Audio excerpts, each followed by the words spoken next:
ইরানে চলমান বিক্ষোভে প্রাণহানির ঘটনায় কড়া হুঁশিয়ারি দিয়েছেন মার্কিন প্রেসিডেন্ট ডোনাল্ড ট্রাম্প। ইরান সরকার বিক্ষোভকারীদের উপর হামলা অব্যাহত রাখলে ওয়াশিংটন তাদের উদ্ধারে এগিয়ে আসবে বলেও জানান তিনি। এদিকে ইরানের অভ্যন্তরীণ বিষয়ে যুক্তরাষ্ট্র হস্তক্ষেপ করলে তা পুরো অঞ্চলকে অস্থিতিশীল করে তুলবে বলে পাল্টা সতর্ক করে তেহরান।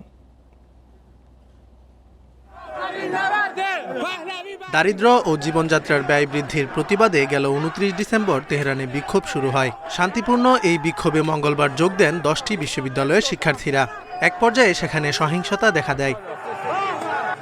পুলিশের সঙ্গে সংঘর্ষে জড়ান বিক্ষুব্ধরা।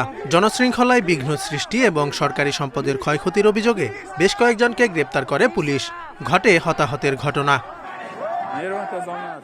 ইরানের এই বিক্ষোভে প্রাণহানির ঘটনায় শুক্রবার কড়া হুঁশিয়ারি দিয়েছেন মার্কিন প্রেসিডেন্ট ডোনাল্ড ট্রাম্প। ট্রুথ সোশ্যালে দেয়া এক পোস্টে তিনি বলেন, ইরান সরকার বিক্ষোভকারীদের দমনপীড়ন চালিয়ে গেলে যুক্তরাষ্ট্র তাদের উদ্ধারে এগিয়ে আসবে।